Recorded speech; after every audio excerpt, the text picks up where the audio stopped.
Hey, everybody, welcome to another episode of a Shy Georgia Peach production.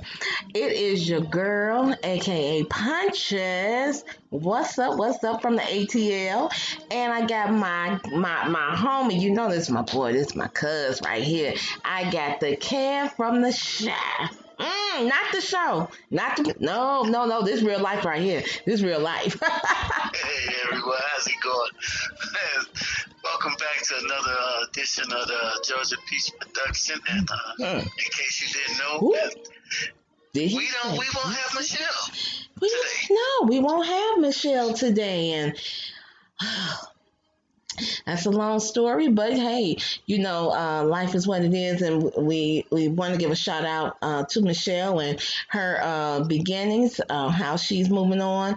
But Michelle is going to join us one last time. She'll be here with us next Saturday, so we can give her a proper send off. But right now it's me and the Kev, and we still plan on bringing you good stories, good information, good laughter.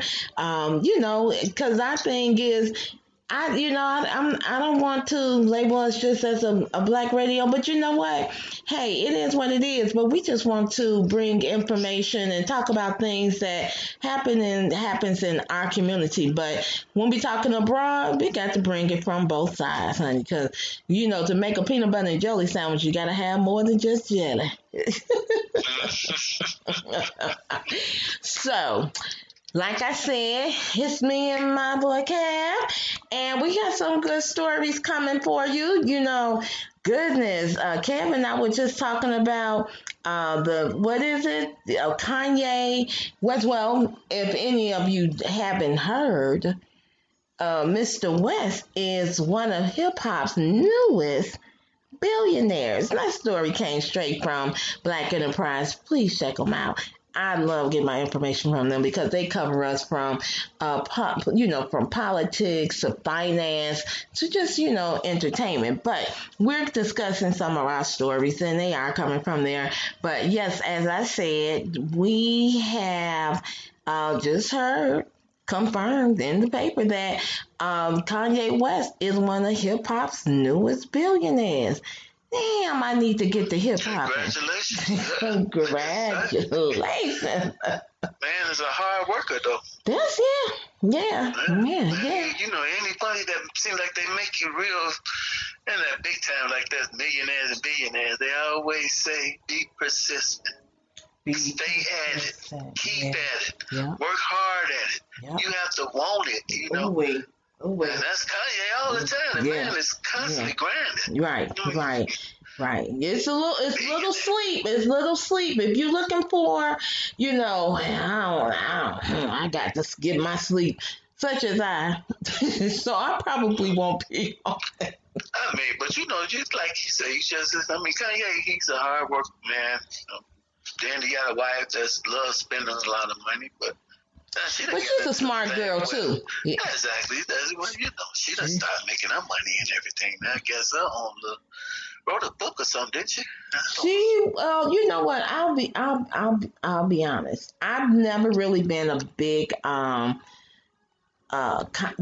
Kanye, the Kardashian fan, and I looked at, well, shoot, she was not that until she the sex tape came out, but I like it when a person can make you eat your words, basically, and say, look, I'm not just a pretty face, I'm not just about makeup, I'm not just about glam, but I'm bringing something real to the table. So she's working on her degree to become an attorney.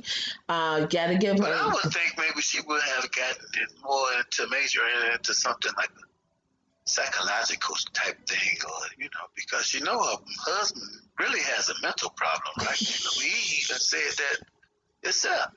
But it seems, I'm serious. Now it seems like lately she has been a good tool. You know how he used to just outbust with some old crazy quote or saying something off the wall, getting everybody all heated up and stuff. And she started stepping in, then next thing you know, she done calm this man down. He doesn't do all that too much. Besides the lady rant with Make America Great Again. Yeah, I think they even fell out. Yeah, I think he's even Exactly. stepped back from that too. I think really what happens, and this is just my opinion. I mean, but the word of God says it takes two. When one man is down, another one can lift him up.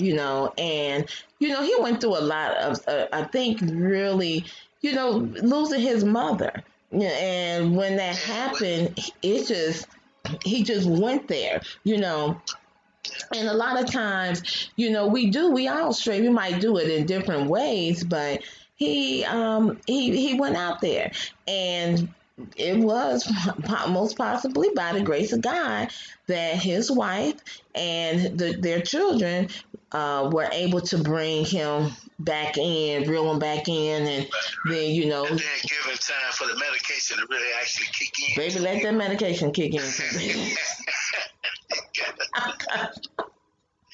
Give it time. Give it time, baby. It's gonna take time. You can't just take it and then boom, it happened. Got to let it go through the bloodstream. There you go. Give it a chance. Let it work. It'll work. Well, so anyway, shout out to him. But I will say this that speaking of him being insane, a lot of great minds were considered insane. Albert Einstein, Dana Holmes. Maybe we too slow to figure them out. Yes, I'm just saying. Did you hear me throw me in, Dana Holmes? That's what I said. Maybe we too slow to figure them out. Oh, well, see, obviously I'm not. Okay. But that is true because we're so used to thinking in the box. We're being taught to think in the box. And when you think outside of the box, you got the box down packed. But when you say, well, you know what? What if I don't do it exactly like this? Well, what's going to happen? Let's try it. And when you do that, then people are like, there's something wrong with them. Don't you know you're supposed to stay in the maze? And you're like, well, do you know if you tear this wall down, you can get to the other side of the maze a little bit faster, So, and that's what happens. Be conditioned sometimes. It's conditioned. Yeah, it's conditioned. There's a norm. That's, we don't, Right. You know how the rules are, certain things like, for instance, if they got construction or something going on, and the normal speed limit is 25 during construction. Without construction in sight, the speed limit is 30. Mm-hmm. Now, they got no construction lights are set up there or anything, but they used to construction being through there. Now, they done took up the barricades and everything else, but by that barricade being there for a while, they got used to just doing that 25. They're still doing it. Exactly. Even though the barricades isn't there, you've been conditioned already in this area, this section. Right. Exactly.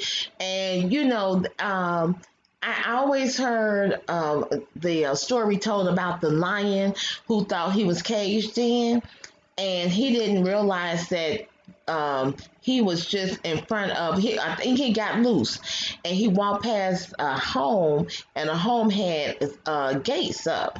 A fence up, and when he got there, he kept walking back and forth because his mind was conditioned that he was caged again. Little did he know, if he had taken a few more steps, he would have been past that house and those fences. So it does work like that, but again, you just have to. I just want to give a shout out to his accomplishments. Yeah, he did appear a little bit special. Because we know special, don't we? Yeah, well, he's up there with his boy now, JC. Yes. I like that in them young brothers. What? Are you kidding me? Rubbing elbows with that little. Yeah. Remember that one song Nelly had out years ago or something about Bill Clinton, Donald Trump, open the door, let me in now. He used to say something like that in one of them rap songs he had, and I mean, it was like open the door to this billionaire club you boys got. Wow. You know. Wow. So now, I mean, that opportunity is right there. Right. The brothers going through that, and They going through it. I mean, Dr. Dre, isn't Dr. Dre up there with the billionaires? But you know what? I mean, he's one of them little quiet, low key, right, real settled, kept type billionaire. Yeah. You know, he ain't really making a lot known. You know, he made it with them beats, sold the the products on. I mean, the rights on that. Yeah. What else has he been doing lately? You know. Excuse me. I don't how know. the contract went. You know, do he live off the royalties still or what? He most likely he is. But you know who I think would have been a billionaire had he continued living? Who's that? Tupac. Yes. Tupac would be a billionaire. Without a doubt. Yeah. He would. He would have formed his own little movement probably because I think he had it going on anyway. Like if Tupac was still alive today, blacks would be free. No. You silly. we finally be free. And then I truly believe that he and Biggie would have buried their differences. This would have been a whole nother world. And I tell you, I truly believe that that there are powers out there. People in certain places that they know who's going to flip it. And they get those people out of here before they can make it happen. You see what I'm saying? Because that money is powerful, though. It's so powerful. That's all that is. You know, that greed. Exactly. If you start making figures you never even thought you'd ever be able to make or sell, then you start having it. Then you're like, ooh, got that taste of it. Oh, Lord. Taste. You hooked on it now. You have to have it. Money is powerful than any drug if you don't know how to manage it. That's true. If you don't know how to manage the idea of having money, it can. You know, I checked out this movie last night called Dangerous Dangerous Lies on Netflix. Okay. And it starred the brother from Survivor's Remorse. I don't know if you ever saw that, where he made it out of the hood because he became a professional basketball player. Right, I remember that on cable. Exactly. So, and he said, and so he was always trying to give back, because he just had this survivor's remorse. Like, I made it, now I got to help everybody else make it. And to some extent, you can't help everybody. But he was just, always pouring money into people's ideas.